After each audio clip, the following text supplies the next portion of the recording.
오늘 하나님의 말씀은 사도행전 1장 12절로 14절까지 또 사도행전 2장 1절로 4절까지 보시겠습니다.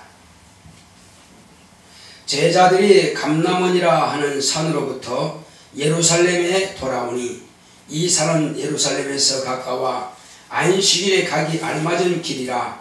들어가 저희 유아는 다락에 올라가니 베드로, 요한, 야고보, 안드레, 빌립, 도마와 바들로메, 마테와 및 알페오의 아들 야고보, 셀롯인 시몬, 야고보의 아들 유다가 다 거기 있어 여자들과 예수의 모친 마리아와 예수의 아우들로 더불어 마음을 같이하여 저녁 기도에 힘쓰니라.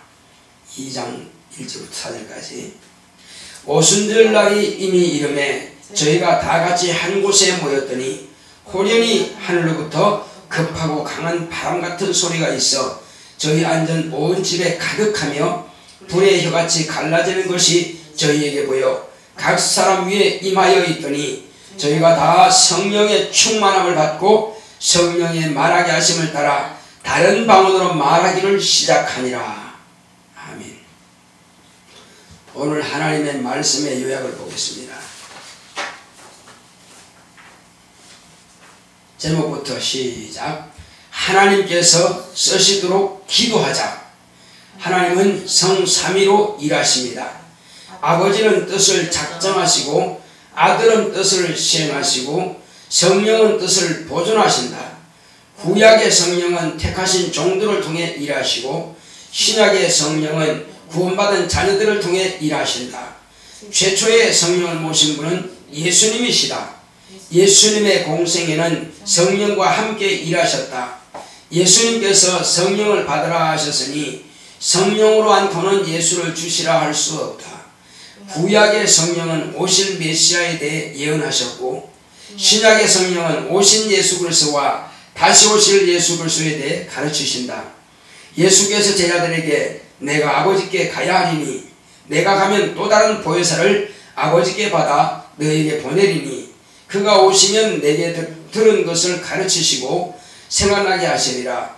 보혜사란 돕는 자, 변호자, 위로자란 뜻인데 예수님께서 아버지께로 가시면 너희를 고아처럼 버려두지 않고 너희에게 오리라. 세상 끝날까지 너희와 항상 함께 있겠다. 성령으로 우리 안에 오시겠다는 말씀이다. 내게 들은 바 약속하신 것을 기다려라 하셨다. 예수님께서 하신 약속을 따라서 마가의 다락방의 사도들과 예수의 모친과 동생들과 믿는 자들이 저녁 기도에 힘썼다. 이미 오순절이 이름에 강한 바람 같은 것이 불이 혀같이 갈라지는 것이 보이며 120명이 다 성령의 충만함을 받고 새 방언을 시작했다. 하나님께서 세상에 사람을 지으신 목적은 창초부터 침례 요한까지는 오실 메시아를 위하며 예수부터는 그의 죽음과 부활을 증거하기 위함이다. 내무나 예수의 죽음과 부활의 증인되자. 아멘. 하나님은 성삼위로 일하십니다. 자, 우리 하나님은 성삼위로 일하신다 제안하십니다. 시작. 하나님은 성삼위로 일하신다. 하나님은 성삼위로 일하신다. 하나님은 성삼위로 일하신다. 하나님은 먼저 아버지께서 뜻을 작정하십니다.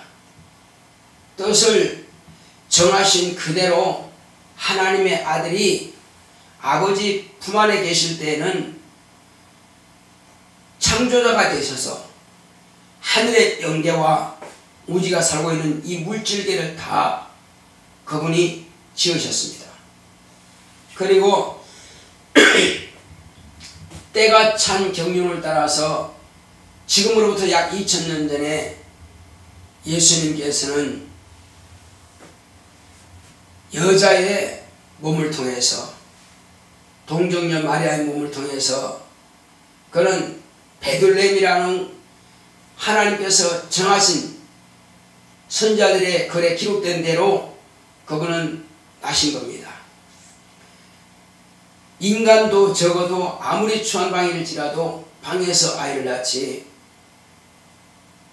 그렇게 마구간에서 아이를 낳는 법은 없습니다. 그러나 하나님께서 아들을 보내실 때에 아들은 가장 낮은 자의 모습으로 이 세상에 오셨습니다. 유명한 사람들의 가정에 나타나신 것도 태어나신 것도 아니고 또 유명한 사람들에게 당신의 출생을 알리신 것도 아니고 가장 연약한 사람들에게 당신의 출생을 알려주신 것입니다. 이제 이와 같이 당신이 이 땅에 오셔서 아버지께서 아들에게 이렇게 하라 명령하신 대로 일을 하시고 이렇게 가르쳐라 또 이르신 대로 가르쳤습니다. 당신의 의사대로 당신의 뜻대로 오신 것도 아니고 당신의 의사대로 하신 것도 아니고 당신의 의사대로 가르친 것도 아닙니다. 오직 하나님 아버지께서 정하신 뜻대로만 예수님은 시행자가 되셔서 시행하시는 겁니다. 그러므로 아버지께서 정하신 뜻 설계도대로 아들은 그렇게 시공자가 되셔서 시공하신 겁니다. 그리고 이제 성령께서는 아들이 하시던 그 일을 아들이 오시기 전에도 아들이 오실 길을 위해서 창초부터 저 침례 요한 때까지 성령께서는 그렇게 아들이 오시는 길을 예비하기 위해서 또한 이와 같이 하나님께서 택하신 종들을 통해서 성령님께서는 일하셨습니다. 그리고 하나님의 아들이 오신 이후부터는 이제 하나님의 아들이 곧 아들을 구주로 영접한 자 속에 죄를 사해 주시고 당신의 피로써 죄를 사해 주시고 깨끗하게 씻음받은 의롭다 하심을 받은 그 심령 속에 아버지께 받아서 성령을 보내주셔서 성령으로 말미암아서 당신께서 세상에 오셔서 하시던 그 일을 지속하게 하십니다. 그래서 성령님은 오늘날 보혜사라, 보혜사는 아들이 하시던 일을 지속적으로 보존해 가시는 것입니다. 그래서 보혜사라고 하는 것은 또 다른 보혜사라는 겁니다. 또 다른 보혜사. 왜 또 다른 보혜사일까요? 예수님은 먼저 보혜사입니다. 보혜사가 그러면 무슨 뜻이냐는 겁니다. 보혜사라고 하는 것은 먼저 보호자라는 뜻도 있습니다. 변호자라는 뜻도 있습니다. 그리고 가르치는 자라는 뜻도 있습니다. 이와 같이 보혜사라고 하는 것은 하나님을 모르는 자들에게 하나님을 가르쳐 주어서 하나님을 알게 하는 것입니다. 하나님의 뜻을 가르쳐 주는 것입니다. 그리고 이제 하나님께서 그 아들을 통해서 우리를 위로해 주시고 죄인은 다 지옥 갈 수밖에 없지만 지옥 갈 수밖에 없는 자를 위로한다는 것은 지옥 가지 않게 하는 것이 위로하는 것입니다. 그리고 보호자입니다. 우리가 율법의 정죄를 받을 수밖에 없지만은 율법에서 해방시키시는 그런 분입니다. 사단의 참소를 받아 마귀의 유혹을 받고 마귀의 이간질 당하고 마귀로부터 죽임 당할 수밖에 없는 자들을 그분은 보호해 주시는 것입니다. 그리고 위로해 주시고 보호해 주시고 우리를 스승으로서 가르쳐 주시는 그런 어머니와 같은 역할을 하시는 분이 바로 성령이십니다. 그러므로 성령으로 하지 않고는 누구든지 예수를 제대로 알 수가 없어요. 예수님을 주님이라 할 수가 없다는 것입니다. 그러므로 이제는 저와 여러분들에게 예수님께서 아버지께 받아서 우리에게 성령을 부어주셨습니다. 그러므로 예수님께서 하늘에 오르시기 전에 제자들에게 가르치시면서 성령을 받으라 이렇게 하신 겁니다. 이제는 너희들이 육체의 숨만 쉬지 말고 영으로 숨을 쉬라는 것입니다. 우리 조상 아담이 범죄한 이후부터 영이 죽어 있었던 것입니다. 영이 있긴 있지만은 존재성을 드러낼 수가 없었다 이겁니다. 하나님과의 관계가 끊어졌으니 하나님과 사귐이 없는 그들이 살아있으면 뭐하냐 이거죠. 아니, 존재만 뭐하냐. 이미 죽은 자와 같으니까. 그러나 예수님께서 우리에게 성령을 부어주심으로 비로소 하나님과 우리 사이가 교통하게 되는 것입니다. 그러므로 축도할 때에 성령의 교통하심이라는 것입니다. 어떻게 교통합니까? 아버지와 아들과 성도 사이에서 교통하시는 분이십니다. 그러므로 성령의 감동을 받아야 예수님께서는 비로소 나의 주인이라는 것을 알 수 있고, 성령의 감동 받아야 비로소 하나님께서 내 아버지심을 알 수가 있습니다. 성령으로 하지 않고는 하나님을 아버지라 할 수도 없고, 성령으로 하지 않고는 예수를 주라 할 수 없다 이겁니다. 그래서 성령을 못 쓴 자는 비로소 예수님께서 실제로 살아계에 있어서 나의 죄를 담당하시는 바로 나의 구주이시구나 하는 것을 알고 신하게 되는 것이고, 그리고 하나님은 아버지께서는 살아계셔서 그 구주 되시는 예수님을 나에게 보내주셔서 나의 죄를 담당케 하셨구나 하는 그 사실을 알므로 하나님은 내 아버지라고 그렇게 당당하게 말할 수가 있는 것입니다. 그래서 이제 성령을 받으라 하신 예수님께서 성령을 받게 하신 그 목적, 이제 우리는 이 뜻을 알아야 됩니다. 자, 먼저 우리가 하나님께서 우리를 세상에 나무도 만드시고 또 물고기도 만드시고 작은 곤충으로부터 큰 짐승, 하늘에 나는 새들도 만드셨는데, 마지막으로 하나님께서 하나님의 형상을 따라서 그 모양대로 우리 인간을 만드셨습니다. 최초로 하나님께서 우리를 인간을 만드신 목적이 뭐냐 이겁니다.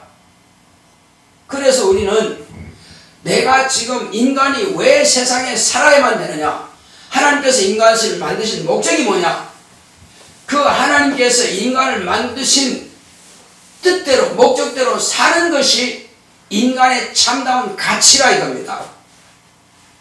하나님께서 인간을 최초로 만드신 최초의 그 목적은 하나님의 아들이 세상에 오게 하시기 위한 목적으로 우리 인간은 지음을 받았습니다. 이것이 인간을 지으신 하나님의 뜻이에요. 그러므로 우리 인간은 그 목적대로 살아야만 되는 것입니다. 그래서 요셉과 마리아의 가정을 통해서 하나님의 아들이 오심으로써 창초부터 침례 요한까지 하나님의 아들이 오시는 길로서 인간은 그 목적을 다한 것입니다. 이것이 하나님께서 인간을 지으신 목적이고, 인간은 그 일을 위해서 존재했던 것입니다.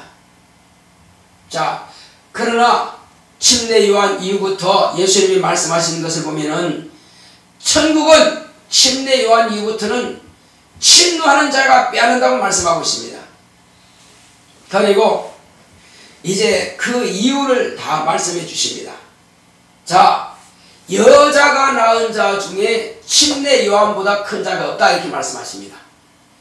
우리 조상 아담 때부터 시작해서 믿음의 조상 아브라함부터 또 온 백성을 홍해를 건너고 이렇게 광야에서 40년 동안 생활하게 인도한 모세도, 그리고 예수님께서 침례 요한을 엘리야를 할 정도로 엘리야의 그 능력의 종 엘리야도, 그리고 마지막에 메시아를 소개했던 침례 요한도,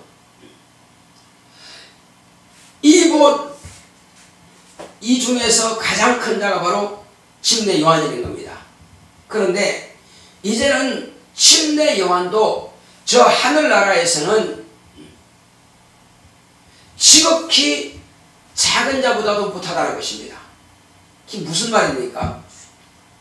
하늘나라를 유업으로 받을 수 있는, 한마디로 내 것이라 주장할 수 있는 그런 주인으로서 만왕의 왕이시오 만주의 주가 되시는 분은 예수님이실지라도 그 나라에 가서도 왕노릇 할 수 있는 사람, 주인 노릇 할 수 있는 사람, 이 사람들은 바로 하나님의 아들이라 하나님의 자녀의 신분을 가지고 들어가는 자들입니다.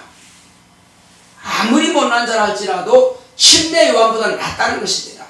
그러니까 침례 요한 이전의 모든 사람들보다도 침례 요한 이후에 예수를 구주로 영접해 모셔드린 사람들, 이들은 스스로 이제 침노에 들어간다는 겁니다.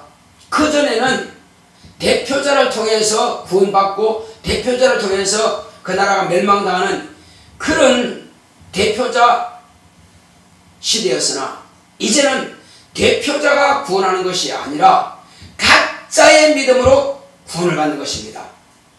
그러므로 아무리 훌륭한 주의 종의 자녀랄지라도 자기만 천국 들어가는 것이지 자기 믿음 가지고 자녀가 천국 들어갈 수는 없다는 것입니다. 그러므로 침례 요한 이후부터는 누구든지 각각 예수를 주라 시인하고 누구든지 각각 침례받고 누구든지 각각 성령을 모시고 그리고 각자가 자기가 말씀을 듣고 마음으로 믿어져서 믿음을 가지고 그 믿음에 순종하는 자만이 천국에 들어갑니다.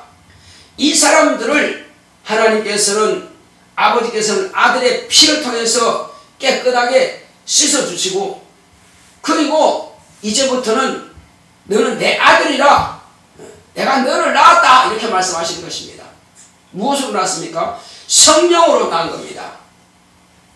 침례 요한까지는 여자가 낳았다 할지라도 이제 우리는 예수의 피와 예수의 살과 성령으로 우리를 낳으신 겁니다. 물과 피와 성령 이와 같이 바로 하나님께서 아들을 통해서 우리를 낳으셨는데 피가 없이는 사함이 없고 사함받지 못한 상태에서 예수의 살을 줄 수는 없습니다. 예수의 피로 먼저 옛 죄인이라고 하는 신분이 사라지고 죄는 예수님 십자가 위로 올라가고 내 죄는 저주받았고 그리고 나는 의롭다 하심을 받은 겁니다. 예수의 피를 내가 받음으로 의롭다 하심을 받은 겁니다. 이때로부터 하나님 아버지께서 우리에게 성령으로 도장을 찍어서 인준을 해주신 겁니다. 너는 내가 낳았다. 내 피로서 낳았다. 하나님의 피로 우리를 낳으신 겁니다. 하나님의 살로서 우리를 낳으신 겁니다. 그럼 우리는 예수의 생명이 있습니다.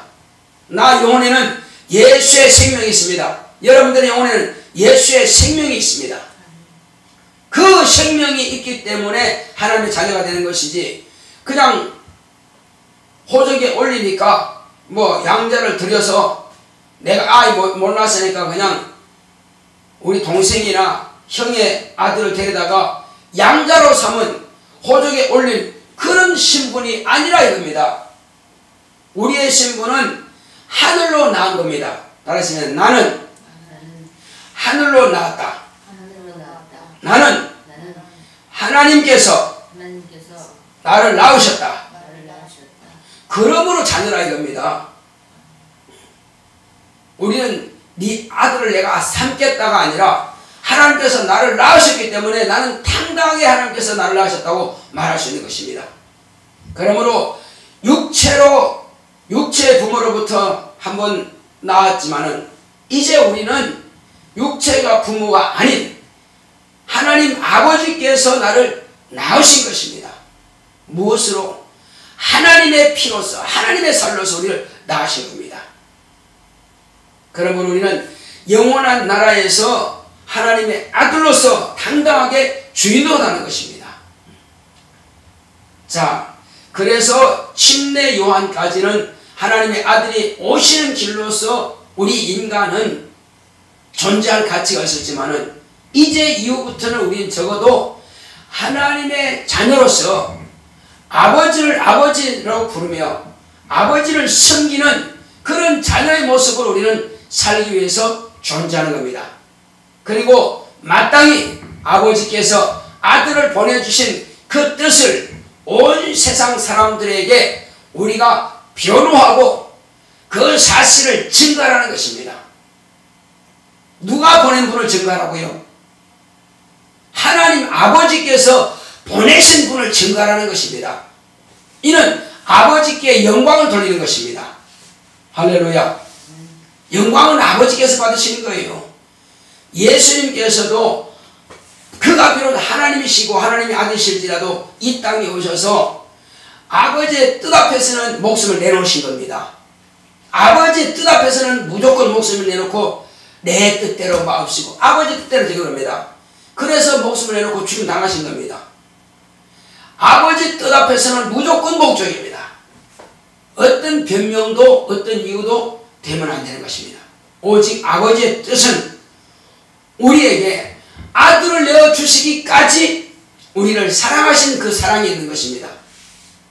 그래서 아버지께서 적어도 독생하신 아들 예수 그리스도의 피를 흘려서 그의 죽음을 통해서 우리를 낳으셨고 우리를 살리셨는데 마땅히 지옥 불못의 마귀와 함께 영원한 고난을 당할 수밖에 없던 우리를 하나님께서 기억하시고 우리를 불쌍히 여기시고 긍휼히 여기사 우리를 살려내신 것입니다. 우리가 그 은혜를 결단코 망각해서는 안 될 것입니다. 진정으로 하나님 아버지를 감사하고 공경하고 영원토록 공경하고 영원토록 무릎 꿇고 영원토록 볼종할지라도 우리에게 억울할 것이 단 한 가지도 없습니다. 정말 우리는 감사하고 기도해야 될 일입니다. 그러므로 우리의 구주를 보내신 하나님 아버지께서 이와 같이 지금도 살아계셔서 우리에게 그 피로써 우리의 죄를 사해 주신다고 하는 것을 우리가 반드시 증거하고 변호해야만 될 것입니다. 그리고 아버지로부터 보내심을 받으신 예수님은 눈을 뜨고 저를 보시기 바랍니다. 감상하지 마시고. 자, 이제 바로 예수님께서는 이와 같이 저와 여러분들의 죄를 담당하시고 아버지의 뜻을 대속하기 위해서 죽임당하셨습니다. 그러므로 예수님은 죄인이기 때문에 죽으신 것이 아니라 죄가 없는 전혀 죄가 없으시고 율법을 100% 순종함으로 깨끗한 의리이십니다. 거룩하신 하나님 아들이십니다. 세상과 확실하게 구별되신 분이십니다. 그분이 죽임당하신 것은 저와 여러분들의 죄를 담당하시기 위해서 그와 같이 죽임을 당하신 겁니다. 이 사실을 우리가 믿고 우리가 순종한다면 우리가 기뻐하지 않을 수 없고 감사하지 않을 수 없습니다. 이 사실을 주님께서 다시 오신다고 하는 약속을 따라서 다시 오실 때까지 예수님을 변호하고 예수님께서 나와 우리 모두의 죄를 담당하셨다는 것을 우리가 증거를 해야만 될 것입니다. 자, 그러므로 이 증거를 하게 하신 네가 누구냐? 난 형아법보 되세요. 그만하지 말라는 것입니다. 모세는 자기 혼자이기 때문에 형아법보 돼서 말 못합니다. 그러나 예수님께서는 성령을 받으라 하신 겁니다. 왜 받아야 되느냐 이겁니다. 받으신 목적이 뭐냐? 받는 목적이 뭐냐?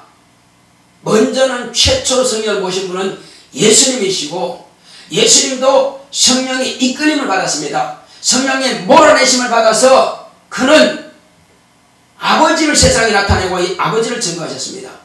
그리고 아버지의 뜻대로 당신을 증거하셨고 그리고 나를 믿는 자는 내가 하는 일을 저도 할 것이요 이보다 더 큰 일도 하리라. 그리고 곧 내가 보내준 그 성령은 내가 아버지께로 가면은 몇 날이 못 되어서 너에게 아버지께 받아서 성령을 보내주겠다. 그러면 그 성령께서는 내가 너희를 떠나 있는 것이 아니라 너희를 고와 같이 버려두지 아니하고 내가 너희에게 다시 와서 너희와 세상 끝날까지 함께 있겠다. 주님께서 이 말씀하셨는데 함께 있겠다고 하는 말씀이 어떻게 함께 있겠다는 것입니까? 어떻게 우리 주님께서 우리가 세상 끝날까지 우리와 함께 계시겠다는 거예요? 그렇죠. 성령으로 우리 영혼 가운데 당신이 오셔서 우리와 함께 있겠다는 것입니다. 그러면 함께 있겠다는 목적이 뭘까요? 그냥 가만히 잠들고 주무시기 위해서 함께 있다는 것이에요? 아니면 뭐 하기 위해서 함께 있다는 겁니까? 목적은 인자로 오신 예수님의 피 공로에 대해서 증거하고 아버지께서 나에게 하라고 하신 그 일을 지속하겠다는 것입니다. 무엇으로? 성령으로. 예수님께서 오시기 전에는 선자들을 통해서 쓰시는 택한 종들을 통해서 예수님께서 오실 것을 예언해 주셨고, 이제 가시고 난 이후부터는 보혜사로 우리 안에 오셔서 예수님을 우리의 입을 통해서, 우리의 생각을 통해서, 우리의 행위를 통해서 예수님을 변호하고 또 예수님을 증거하고 예수님을 생각내게서 깨닫게 하시고, 그리고 우리를 이 세상의 음부의 권세로부터 우리를 보호하고, 그리고 우리가 고난당할 때 우리를 친히 위로해 주시고 우리의 모든 것을 도와주시는 바로 그 목적으로서 성령께서 오신 겁니다. 여러가지 은사와 또 신유와 능력들을 우리에게 친히 오셔서 주님께서 하셨던 그 일을 동일하게 성령으로 각자의 영광에 오셔서 그 일을 하시기 위해서 오신 겁니다. 예수는 우리 위해서 영광 받으러 오신 것이 아니라 일하려고 성령으로 오셨습니다. 다 따라했습니다. 성령님은 예수님께서 일하시려고 내 영혼에 오셨다. 바로 그겁니다. 그러므로 이제 주인이 연장을 들고 쓰려고 그러는데 도끼가 자루에서 빠져버리고, 주인이 연장을 쓰려고 그러는데 괭이가 자루에서 빠져버리고, 그러면 주인이 일 못하게 하는 겁니다. 이제 우리가 도끼가 자루에서 빠질 것이 아니라 단단하게 붙어서 나무를 쪼개든지,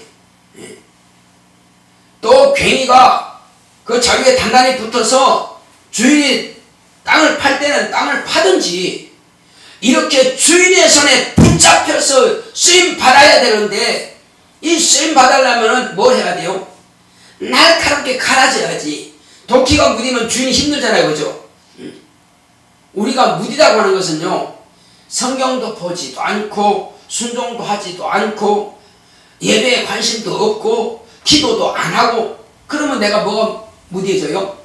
영감이 무뎌지는 겁니다. 영감이 무뎌지니까 하나님의 일이 하나님의 일답게 할 수가 없다 이겁니다.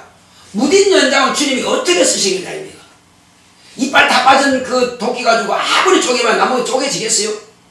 또 뭉뚱한 그런 괭이 가지고 땅을 쪼면 쪼아지겠냐 말이에요. 저 대장간에 가서 낫을 베리듯이 베려야 됩니다. 막 그 도끼도 베리고 또 이 괭이도 베려가지고 땅을 파든지 나무를 쪼개든지 이렇게 해야 됩니다. 그것은 우리가 날마다 간절히 깨어서 기도하는 겁니다. 주여 내 영혼에 성령의 충만함을 역사하소서. 주여 나의 죄는 주님께서 담당하셔서 오래 가지 마시고 내게는 오직 성령으로만 충만하게 역사하시고 내게 성령의 은사들을 주시고 나를 쓰시옵소서. 그렇게 간구하여 기도함으로 성령 충만하여 주님께서 언제 어느 때 나를 누구에게 보내신지 간에 가서 이 복음을 전하고 예수를 변호하고 하나님 아버지의 뜻을 증거하고, 이 일을 위해서 우리는 지금 이 땅에 존재하는 것입니다. 모든 인간의 존재 목적은 이 일을 위해서 우리가 존재하는 것인데, 이것을 무시하고 오직 육체대로만 살아간다면은, 육체의 정욕을 위해 산다면은 인간의 원래 존재의 목적 자체가 틀린 겁니다. 내가 이 땅에 살아야 할 그 존재의 가치가 없는 것입니다. 육체만 위해서 먹고 살기 위해서 구한다면은 그는 새가 씨앗을 쪼아 다니기 위해서 찾는 것과 늑대가 사냥을 위해서 토끼를 잡으러 다니는 것과 뭐가 다르냐 이겁니다. 우리는 그런 짐승과 검수와 같지 않은 것이 뭐냐?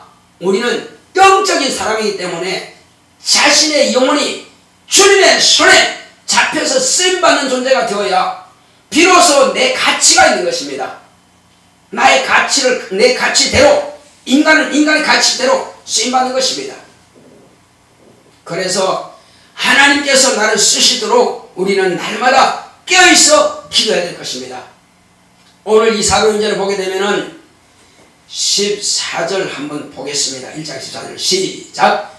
여자들과 예수의 모친 마리아와 예수의 아우들로 더불어 마음을 같이하여 전혀 기도에 힘쓰니라. 전혀 기도에 힘썼다고 그랬어요. 예수의 모친도 아우들도 제자들도 모두가 전혀 기도에 힘썼다고 합니다. 그렇게 기도에 힘쓴 사람이 몇 명 정도 됐어요? 120명이 됐습니다. 예. 그렇게 간절히 구했더니 120명이 다 성령 충만 받죠. 보겠습니다. 2장 1절부터 시작. 오순절날 이 이름에 저희가 다 한 곳에 모였더니 무엇을 모입니까? 기도하기 위해서 계속 여러 동안 계속 기도하는 거예요. 호련히 하늘로부터 급하고 강한 바람 같은 소리가 있어 저희 안전 온 집에 가득하며 불에 같이 갈라지는 것이 저희에게 보여 각 사람 위에 임하여 있더니 저희가 다 성령의 충만함을 받고 성령의 말하게 하심을 따라 다른 방언으로 말하기를 시작하니라. 제자들이 예수님이 계실 때는 두려워서 예수를 부인하고 했습니다. 그런데 이 성령을 모셔 난 이후부터는요, 12명 가운데 한 명은 예수님께서 계실 때 먼저 자살해 죽어버렸고 11명은 다 예수님을 증거하다가 순교당했습니다. 목이 잘리고 껍질 벗기고 십자가에 매달려 죽고 별의별 톱으로 캐기도 하고 화형에 처하기도 하고 이렇게 별의별 그런 고난 당하면서 죽었습니다. 이후에 제자들로부터 제자가 된 또 속사도라 그럽니다. 그들 또한 많은 사람들이 순교당했어요. 우리 저와 여러분들에게까지 이 복음이 전파되기까지 얼마나 많은 사람들의 피를 흘렸는지 모릅니다. 그 피를 통해서 우리가 이와 같이 구원받은 것입니다. 예수의 피 이후로 많은 제자들의 피를 통해서 우리에게 복음이 전파되었고 그들의 순교를 통해서 우리가 지금 살게 된 것입니다. 그 은혜를 우리가 망각해서는 안 될 것입니다. 우리는 바울이 고백한 대로 나는 복음의 빚진 자랍니다. 따라했습니다. 나는 복음의 빚진 자다. 내가 평생 복음을 지나도 갚지는 못합니다. 이 가치에 대해서 갚을 능력은 없습니다. 그렇지만은 적어도 배은 망각하지는 말아야 됩니다. 우리가 받은 은혜에 대해서 우리가 망각하지 말아야 됩니다.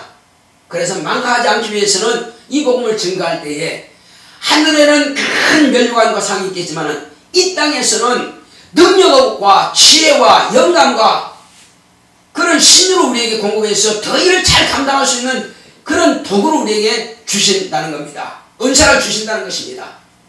우리가 은사 주십시오 하지 말고 정말 주여 내게 참으로 능력과 지혜를 주셔서 이제 내가 나가겠습니다. 내 입을 쓰시옵소서. 주님 앞에 쓰임받기 원하고 쓰임받을 때에 주님께서 그런 것을 더 좋은 것을 더 귀한 것을 공급해 주시는 것입니다. 내가 한 일을 할 뿐만 아니라 이보다 더 큰 일도 능히 한다고 주님께서 약속하신 겁니다. 당신에게만 한계로 정해진 것이 아니라 주님이 하지 아니한 일까지라도 우리에게 하신다고 하셨으니 그럼 우리는 얼마든지 주님 앞에 더 크게 쓰임받을 수 있습니다. 내가 어떻게 하느냐에 따라서 주님께서는 내게 필요한 것을 얼마든지 더 공급하십니다. 주님의 이름을 위해서 물질이 필요한 물질을 채워주실 것이고 능력이 필요하면 능력 주실 것이고 건강이 필요하다면 건강도 주실 것이고 주님의 일을 하는 자에게는 더 귀하고 더 큰 것과 더 큰 능력과 지혜를 쏟아부어 주실 것입니다. 할렐루야. 그래서 오늘 이 시간 저와 여러분들 기도하실 때 주여 이제 내가 주님 앞에 쓰임받기 위해서 기도하겠습니다. 육체가 잘 먹고 잘 살고 그것도 중요하겠지만 그러나 내가 주님 앞에 쓰임받기 위해서 간절히 간구하고 이와 주님 앞에 쓰임받게 했사오니 나에게 능력과 지혜와 영감을 주시고 또 이제 이 일을 위해서 전도를 위해서 물질이 필요할 때는 물질도 태워달라고 주님 앞에 정말 우리 간구하여 기도합시다. 고맙고 감사하신 아버지 하나님 감사합니다. 하나님께서 함께 하시고 인도해 주심으로 오늘 이 시간 우리는 이와 같이 정말 성령의 충만함을 받고 성령의 말하게 하심을 따라서 주의 거룩한 사명 감당하기 원하오니 주께서 함께 하시고 주께서 역사하여 주시옵소서. 오직 성령의 충만함을 역사하사 우리는 다 주님 앞에 있사오니 주여 우리 모두를 사용하시고 역사하여 주시옵소서. 주여 주님 앞에 쓰임받기 원합니다. 정말 주님께서는 성령을 모시는 이후에 정말 간절히 기도하셨습니다.